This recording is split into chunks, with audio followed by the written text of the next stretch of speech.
This video has been brought to you by the Partnership for Conflict, Crime, and Security Research.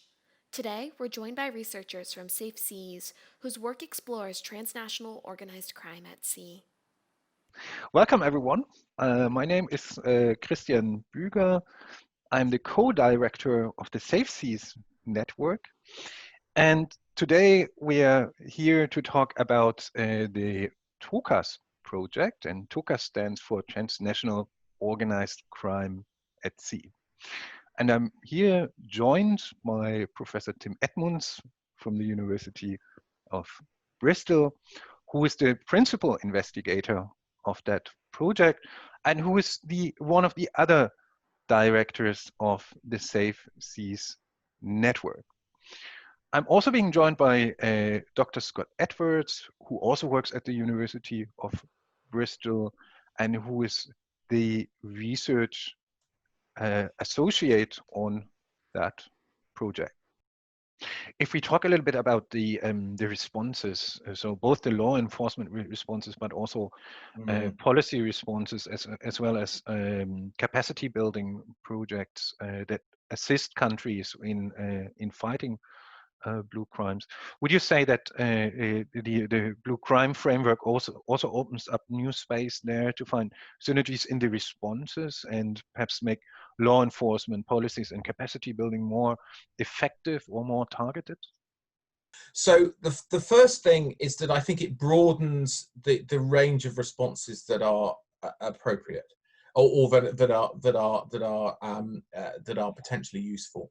So one of the issues with one of the emergent findings of the project is that how we define blue crime, how we see it as a particular kind of problem, tends to engender particular kinds of responses. To date, I think the dominant framework through which many of these issues, particularly piracy, but some of the others as well, have been addressed is through a maritime security lens, or in fishing through a marine management lens. Now, those lenses create particular kinds of responses. So in terms of if it's a maritime security response, the emphasis tends to be on kind of policing issues at sea, the suppression of the crimes, the expressions of the crimes themselves at sea. However, if we take a blue crime response, if we look at blue crime more generally and we look at intersections, we look at synergies, that suggests that we might need to think in broader terms about both what kind of problem blue crimes represent and what appropriate responses might be in that respect. And I think there's a couple of interesting points here. The first one is that maritime crimes in all kinds of ways are linked into what happens on land as well. So they are organized, they are financed, the profits are laundered on land through organized networks. Now that suggests that if we want to really tackle blue crime and we want to tackle the networks and the root causes of that, the orchestrators of blue crime, as well as its expressions at sea, then we might need to draw, for example, on criminological approaches, on criminal investigation, on a whole series of responses around criminal justice on land as well as on sea. But we also know that blue crime often takes place because people in coastal communities are often feel they have no choice. Their livelihoods may collapse for whatever reason, jobs may not be available, and blue crime offers a way of securing livelihoods. Now that in turn, I think, points us to responses that look at sustainable development and social exclusion in coastal communities and much fishing communities, for example. But also, I think it's important that when we consider blue crime, we consider it in the context of international political economy more generally. So fisheries crime is an issue because people like to buy cheap fish. Similarly with narcotic smuggling and so on. So there is so the problem with taking a simply maritime security or simply law enforcement approach to these issues is that actually you squeeze out some of these wider structural reasons as to why blue crimes happen in the way they do, which in turn perhaps narrows down the kinds of responses we might see in relation to capacity building or international cooperation or criminal investigation or whatever in relation to how these crimes are dealt with. Fascinating. So there are actually real world implications. And yes, absolutely. there's something at stake here. Now, in the beginning of June, the TOCAS project held a major international event on piracy data, actually. And the event was looking into what kind of knowledge is available on piracy and whether we have the right data. And in the early summer, the project is going to host a big launch event, actually, of a so-called evidence base. Can you tell us a little bit about why is it so important to ask these questions? What kind of data do we have on particular blue crimes, and what is behind this evidence base? It sounds mysterious. So the fundamental principle behind the development of the evidence base is that if we're going to develop good policies and good responses to blue crime, then we require good evidence in order to do so. And I'm actually going to hand over to Scott here, because Scott is the lead in the project in compiling the evidence base. So Scott, you maybe want to tell everyone a little bit more about what the evidence base is, why it's come about, and why we think it's an important thing for us to be doing. Yep, great, thank you. So I think there's 4 key problems that the evidence base aims to address, which have kind of informed our decision to produce it in the first place. As Tim's mentioned, a kind of key motto of our project that's emerged is good policies and responses require good evidence. And we found in our research for a lot of these blue crimes, there often isn't a clear understanding or awareness of what these problems are, how they manifest and their different expressions, and just who is involved in these blue crimes. We found in a lot of cases, I think in particular areas such as waste smuggling or cyber crimes or timber trafficking, that this has led to extremely weak responses and poor policies. And we start to see an increase in the scope of some blue crimes rather than any sort of movement towards efficient prevention. So I think the first problem that the evidence base aims to address is being able to inform people on the kind of core issues around these blue crimes and raise that awareness. I think the second problem it aims to address is sometimes there can, in a way, be too much evidence for some crimes, such as piracy and human trafficking, as many different sources of evidence are underlined by very different perspectives. This not only creates a relatively disparate understanding and field that's difficult to navigate for policymakers and practitioners, as well as academics, but it also further limits responses as well. I think IUU fishing is a key example of this. If we look at where there's a significant divergence in how IUU fishing is tackled between those who understand it more as this fishery management issue and those who understand it more as a criminal issue where enforcement and law enforcement should be emphasized. So I think by bringing these perspectives together in one place, the evidence base can lead to more complete understandings and help improve efforts to manage these blue crimes, which are often underlined by one particular perspective rather than having an all-encompassing response. As Tim's mentioned as well, I think the evidence base aims to address this problem of there not being a great understanding of just how these blue crimes intersect with one another, which also further limits how they're dealt with. So we heard from Tim earlier, in the case of IUU fishing, for example, it's oft quoted that IUU fishing is also linked to slavery and drugs trafficking, but there hasn't been a great deal of work which looks at the actual dynamics of these links, as well as how enforcement should be adapted in response to them.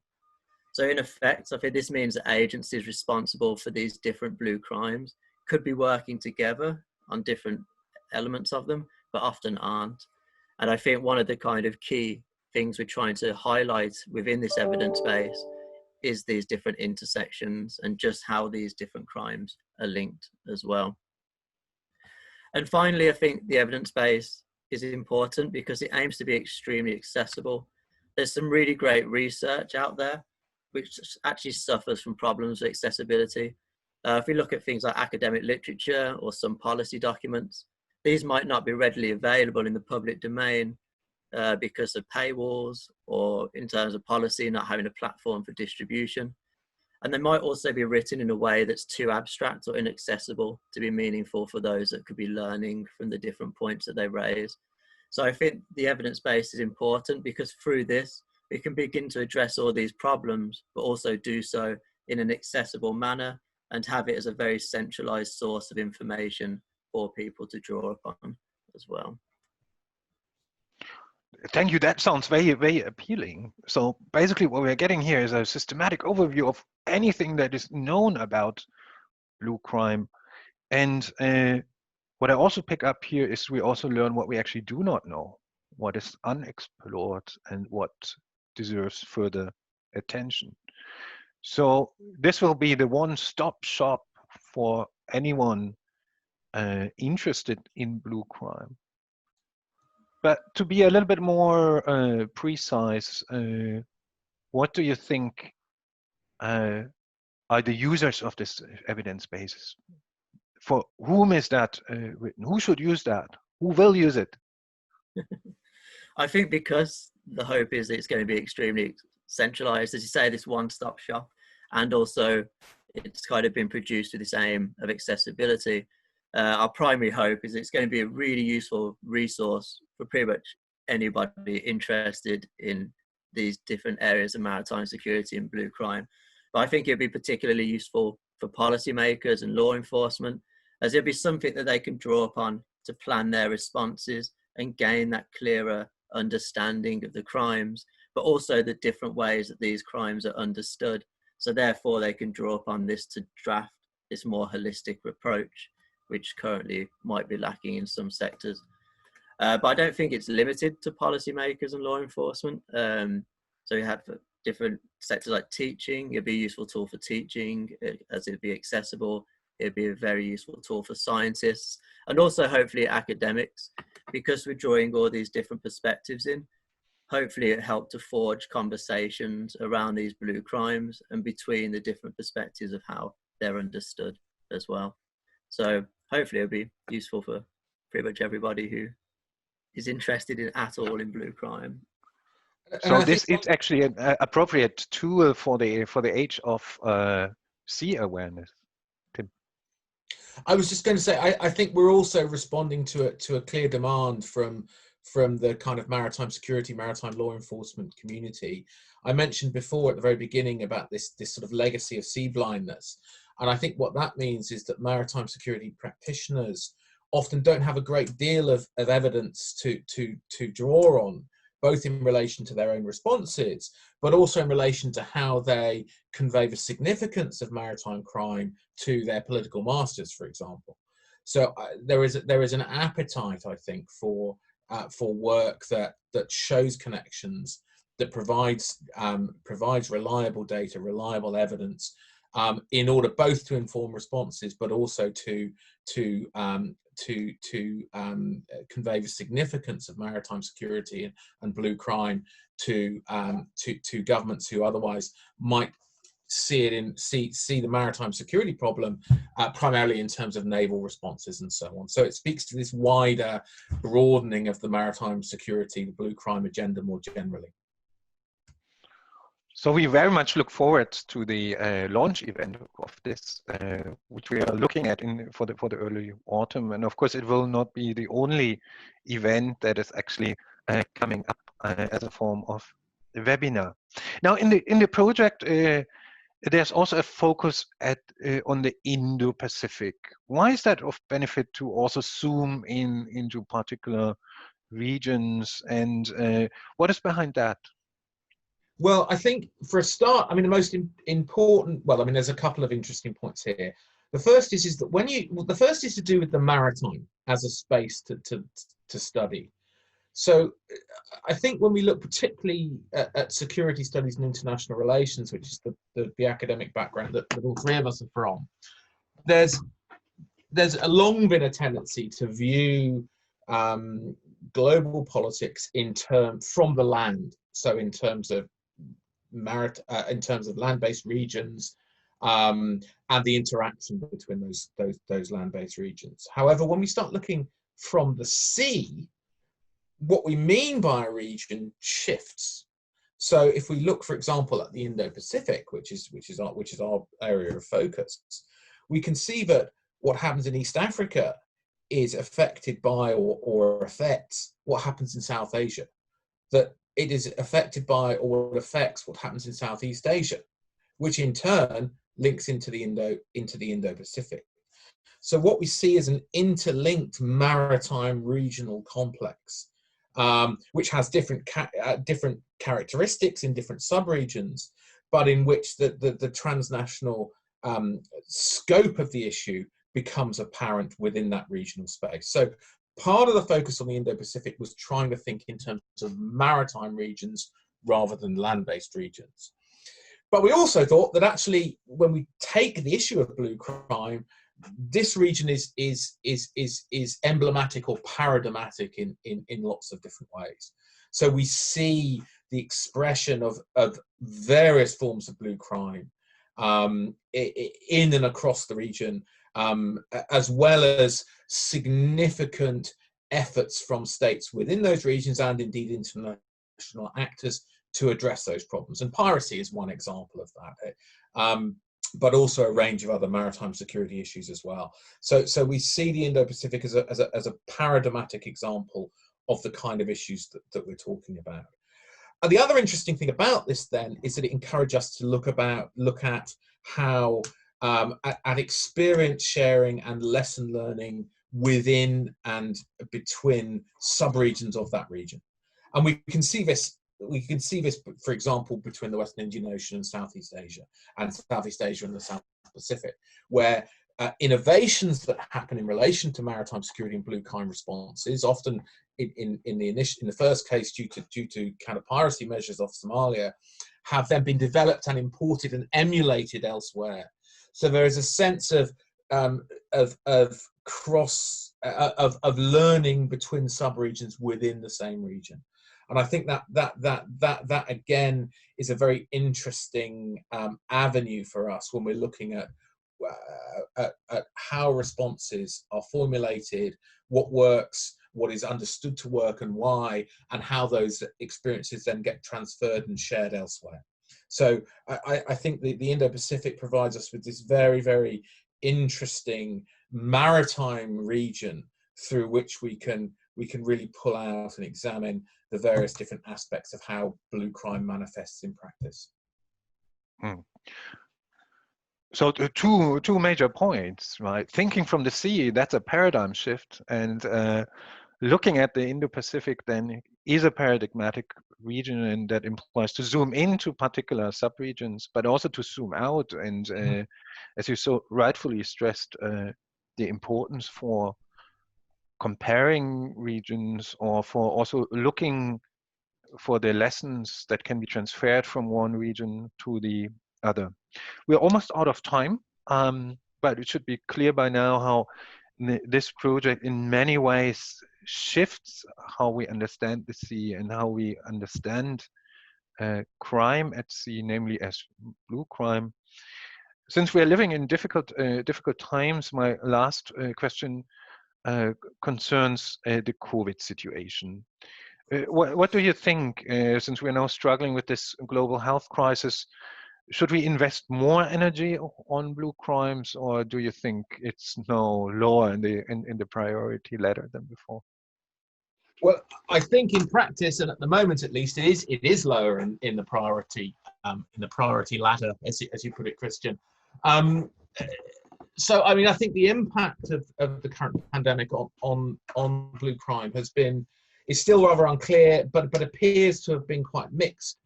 So in some areas, some parts of the drug trafficking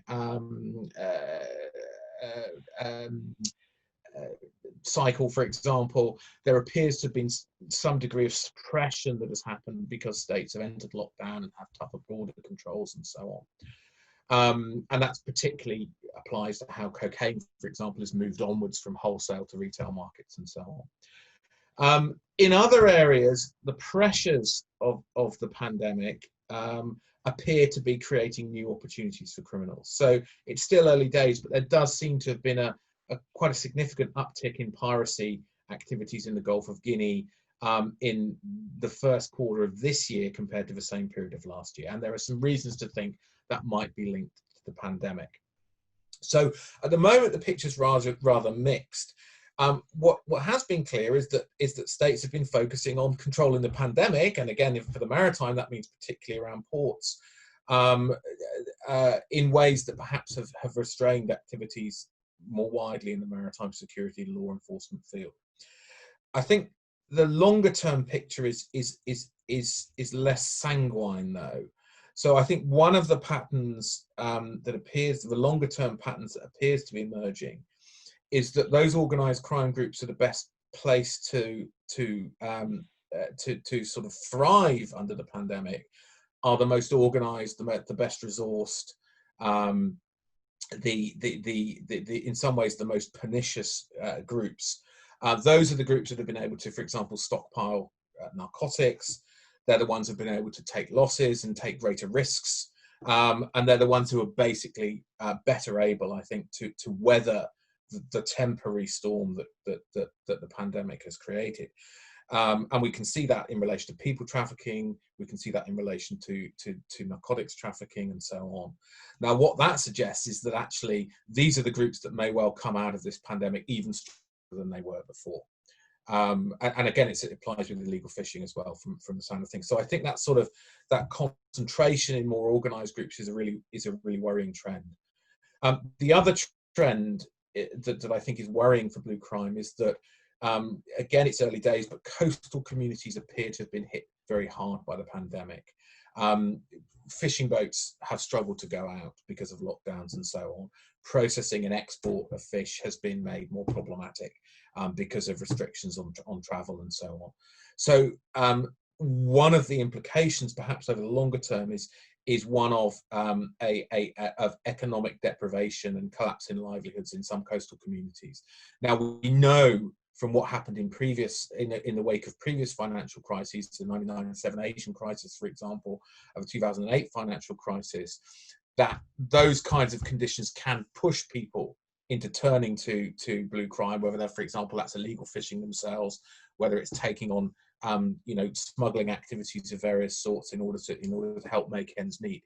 So we could see a more conducive environment for, if you like, people to engage and engage in these kinds of activities at the same time that the core criminal groups have actually strengthened because they've been able to weather the storm. I think that's rather worrying, and that does suggest to me that I think if there's a continued drawdown in maritime security emphasis and capacities in favour of recovery in other areas, I think that has some quite worrying implications for blue crime in the next 2 to 5 years. So without being pessimistic, there are actually quite some worrying tendencies, and that calls for more attention to blue crimes. I think so. And it also pushes us to think again beyond simply the maritime security paradigm. You cannot understand the impact of COVID without understanding how it impacts on the organised criminal networks. You cannot understand the impact of COVID without understanding how that then affects what's happening to people in coastal communities, fishing communities, and so on, in regions where blue crime is an issue. And this is why we need the paradigm shift. So that concludes our conversation. Thank you for joining us here today. We spoke about the importance of the paradigm shift, blue crime. We spoke about sea blindness and sea awareness and how to think more broadly, and about the importance of the evidence base that the TOCAS project is constructing. And we very much look forward to the launch event. And until then, everyone is invited to visit the website of the project, which is at safeseas.net. Thank you. This video has been brought to you by the Partnership for Conflict, Crime, and Security Research. You can learn more about our work, including our transnational organized crime theme, at pacsresearch.org.uk.